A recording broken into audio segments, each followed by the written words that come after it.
tout le monde, c'est 4 ou 13, on se retrouve pour la review du M16A3 PTV MAX, enfin Max quoi. Donc là, la boîte Système A, donc c'est pas une imitation quoi que ce soit, un faux ou ça j'en sais rien, ce que vous pourrez penser. Donc la boîte, je vais vous montrer ce qu'il y a à l'intérieur avec les parties qu'on a de base. Donc bon, le carton n'est pas trop mal présenté. Après à l'intérieur, donc rien de très compliqué, vite fait quoi. C'est mieux emballé que ça, mais ça c'est parce que le carton est vieux, donc voilà. Donc déjà le garde-main que je trouve pour une réplique payée aussi cher, donc vraiment moyen. Le garde-main en plastoc machin, j'ai du mal. Donc la poignée de base, donc machin, hop. Donc tous les canons extérieurs, etc. Donc ça c'est tout mon modèle que j'ai eu. Le front side. Donc si quelqu'un veut, si quelqu'un a besoin de ces, comment on dit, si quelqu'un a besoin de ces pièces là, donc moi si quelqu'un en a vraiment besoin, moi je peux les vendre, il n'y a pas de problème. Je suis pas très exigeant vu que elles croupissent au fond de mon, donc comment on dit, elles croupissent au fond de la boîte, qui traînent soit à la cave soit sous le lit des fois. Donc bref. Donc on va passer à la réplique. Alors, on va juste dégager le carton.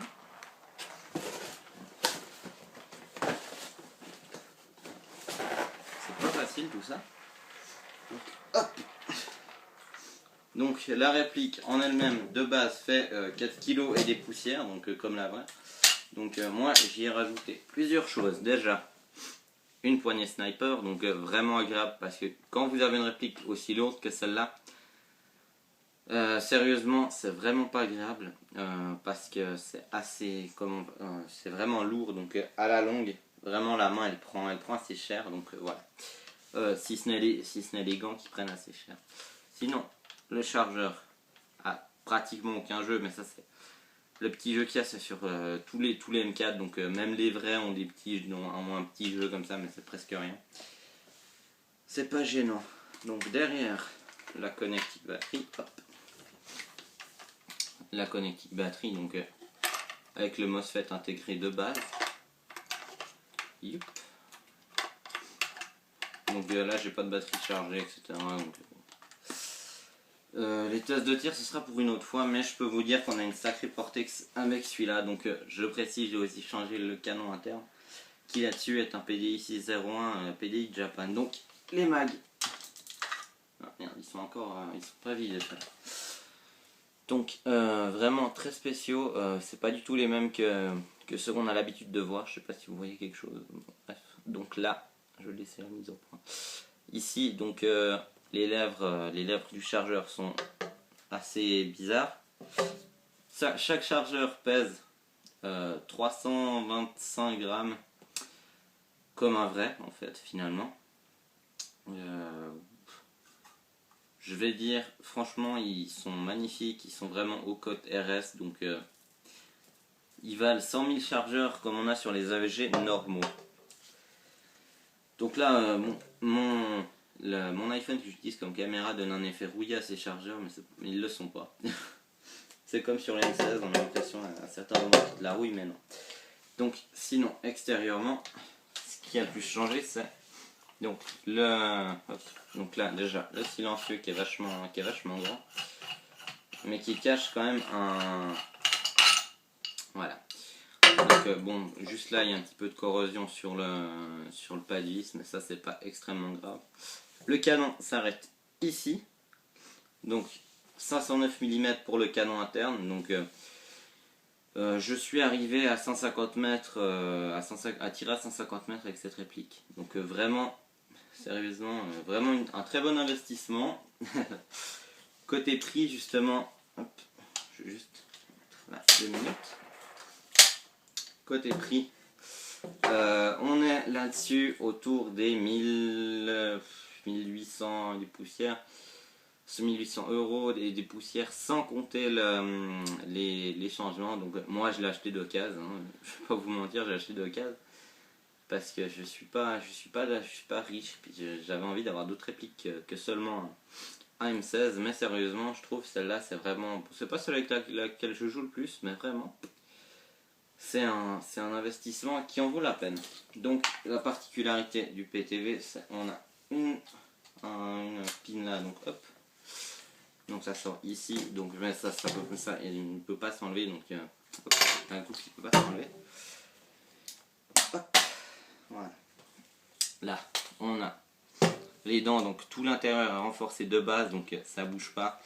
Le moteur est vraiment puissant, donc bon, j'ai rien, peut-être ça. Voilà, donc à travers la poignée, il tient.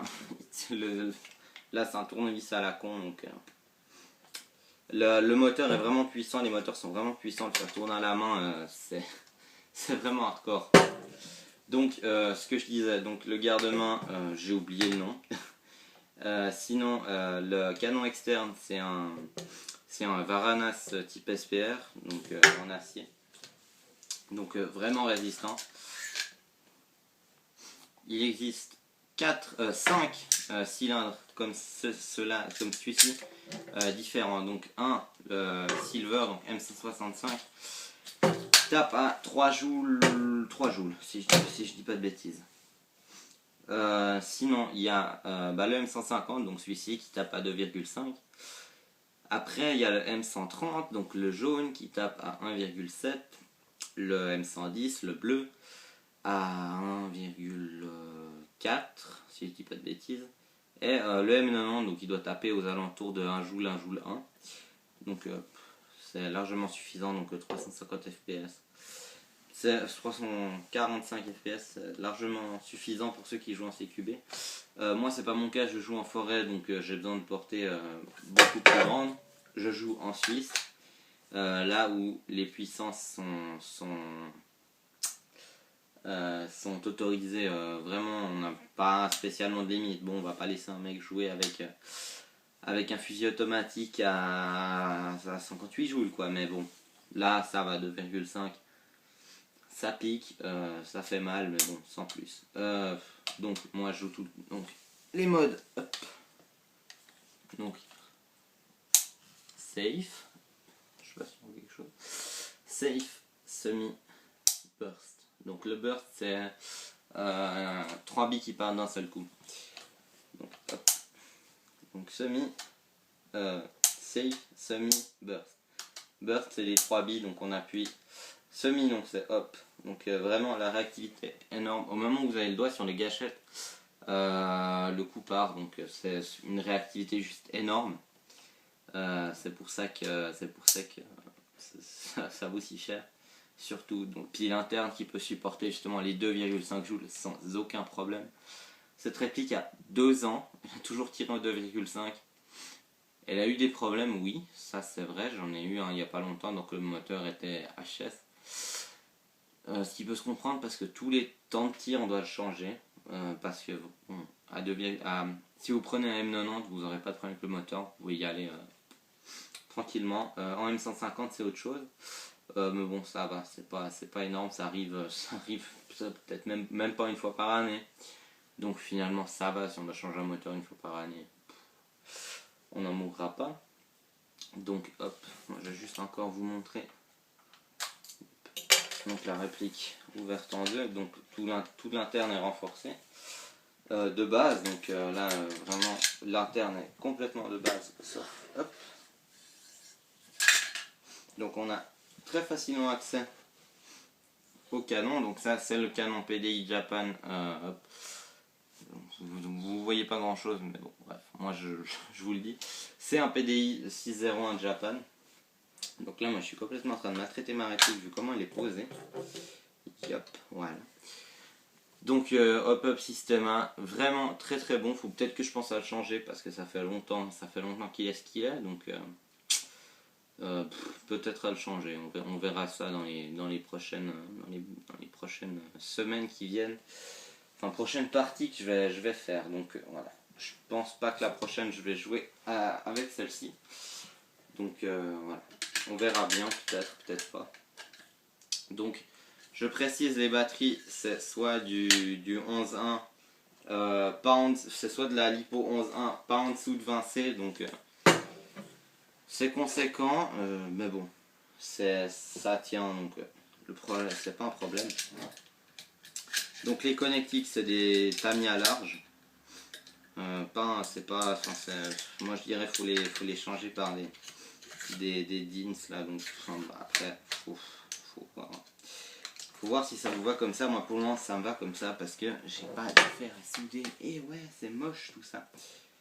Donc hop, on ferme, on pousse et là c'est bon. Donc bêtement ici le bouton d'éjection de chargeur.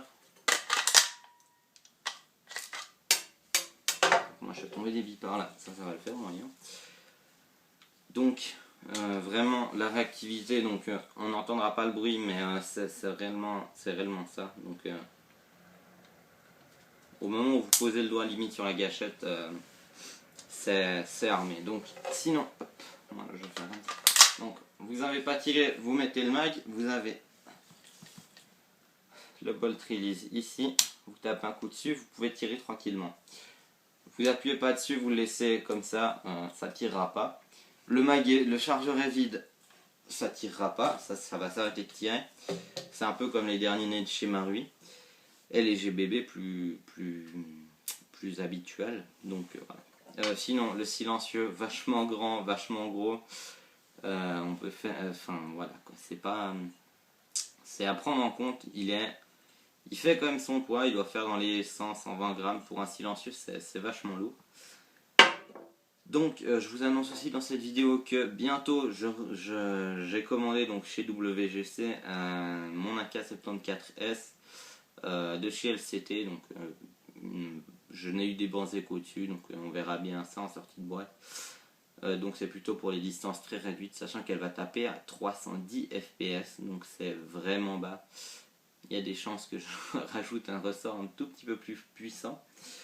Mais bon, rien de transcendant, donc on verra bien ça. Vu que j'y connais absolument rien en Gearbox V3, mais bon, ça va pas tellement changer des V2. Bref, hop. Donc là, on a fini. Donc le poids, il avoisine les 6-7 kg. Donc l'acier, ça pèse lourd. Le garde-main est lourd. Le bipied, bon, c'est un King Arm, si je dis pas de bêtises, celui-ci, ouais.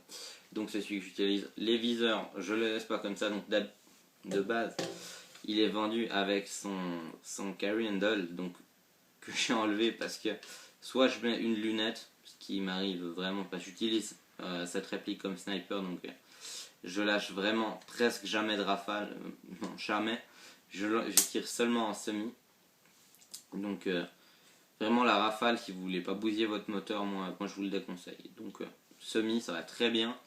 Je vous jure que les billes elles partent droite, elles se suivent, donc je crois pas que vous allez avoir besoin de rafaler pour outer un type. Donc je finis, donc vraiment elle pèse assez lourd, donc pour prendre en compte elle est assez grande, donc elle fait 1m10 sans le silencieux, et moi je la joue avec le silencieux parce que je trouve que c'est un style vachement bien foutu.